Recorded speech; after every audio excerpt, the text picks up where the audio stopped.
ಎಲ್ಲರಿಗೂ ನಮಸ್ಕಾರ. ನಾನು ನಿಮ್ಮ ನಿತ್ಯ ರಮೇಶ್. ಸೊ ಇವತ್ತು ಡೇ ಒನ್ ಆಫ್ ವ್ಲಾಗ್ಸ್.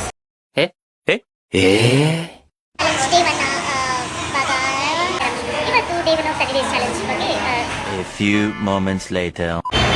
ಎಲ್ಲರಿಗೂ ನಮಸ್ಕಾರ. ನಾನು ನಿಮ್ಮ ನಿತ್ಯ ರಮೇಶ್. ಇವತ್ತು ಡೇ ಒನ್ ಆಫ್ 30 days ಚಾಲೆಂಜ್ನ ಬೆಳಗ್ಗೆ ಎದ್ದು ಫ್ರೆಶ್ ಅಪ್ ಆಗಿ ನಾನು ಅಜ್ಜಿ ಮನೆಗೆ ಹೋದೆ. ನಾನು ಮಾತ್ರ ಅಲ್ಲ, ನಮ್ಮ ತಂಗಿದ್ರ ಜೊತೆ ಎಲ್ಲರೂ ಸೇರಿ ನಾವು ಅಜ್ಜಿ ಮನೆಗೆ ಹೋದ್ವಿ. ಅಲ್ಲಿ ಹೋಗಿ ತರಕಾರಿಗಳನ್ನೆಲ್ಲ ಸ್ವಲ್ಪ ಅಜ್ಜಿ ಕಟ್ ಮಾಡಿಕೊಟ್ಟು ಫಿಶ್ ಫ್ರೈ ಮಾಡೋಣ ಅಂತಂದ್ಬಿಟ್ಟು ಎಲ್ಲ ಫಿಶ್ ಮಸಾಲ ಎಲ್ಲ ಕಳಿಸ್ತಾ ಇದ್ದೆ. ಸೊ ಸಂಡೇ ಅಂತಂದ್ರೇ it is non veg day.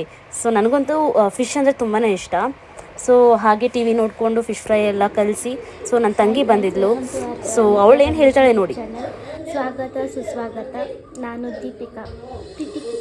ನನಗೇನಾಗಬೇಕು? ನಿತ್ಯ ಅವ್ರ ತಂಗಿ. ನನ್ನ ಡವ್ ಅವಳು.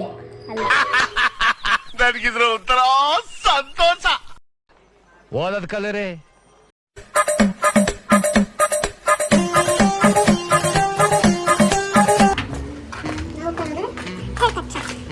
ಕಟಿಂಗ್ ಮಾಡ್ಸಕ್ಕೆ ನಮ್ಮ ಭಾಷೆಯಲ್ಲಿ ಕಟಿಂಗ್ ಅಂತಾರೆ ಅಲ್ಲ.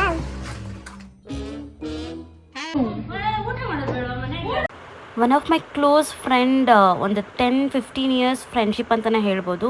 ಸೊ ಬಂದು ನಮ್ಮ ತಂಗಿಗೆ ಹೇರ್ ಕಟ್ಸ್ ಎಲ್ಲ ಮಾಡಿಸ್ತಾ ಇದ್ವಿ. ಮೀನ್ ಮೇಲೆ ಅವಳು ಬ್ಯುಸಿ ಆಗಿಬಿಟ್ರು. ನಾನು ಅವಳ ಹತ್ರ ಮಾತಾಡ್ಸಕ್ಕೆ ಬಂದರೆ ಅವಳು ಬ್ಯುಸಿ ಆದ್ಲು. ಅವಳು ಏನಂತೇಳಿ ನೋಡಿ ಇವಾಗ.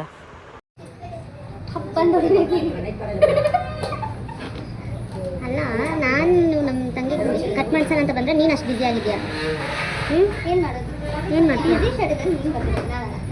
ಫ್ರೆಂಡ್ ಯಾವಾಗ ಬಂದ್ರೂ ಪ್ರಿಯಾರಿಟಿ ಕೊಡ್ಬೇಕು madam. Hello hello hello.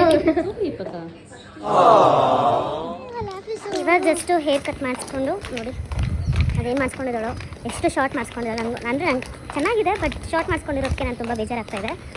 So ಇವಾಗ ನಾವೆಲ್ಲಿ ಹೋಗ್ತಾ ಇದ್ದೀವಿ ಅಂದರೆ ಒನ್ ಆಫ್ ಮೈ ಫೇವ್ರೇಟ್ ಪರ್ಸನ್ನ ಮೀಟ್ ಮಾಡೋಕ್ಕೆ ಹೋಗ್ತಾ ಇದ್ದೀವಿ.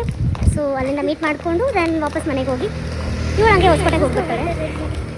ಅಲ್ಲಿಂದ ಮನೆಗೆ ಬಂದಿದ್ದ ತಕ್ಷಣ ನಮ್ಮ ತಂಗಿದಿರೆಲ್ಲ KFCಗೆ ಹೋಗೋಣ ಅಂತ ಹೇಳಿದ್ರು. ಅಲ್ಲಿ KFCಗೆ ಹೋಗಿ ಆರ್ಡರ್ ಕೊಟ್ಟು 5 ನಿಮಿಷ 10 ನಿಮಿಷ ಕಾಯ್ತು. ಆಮೇಲೆ ಆರ್ಡ್ರ್ ಬಂತು.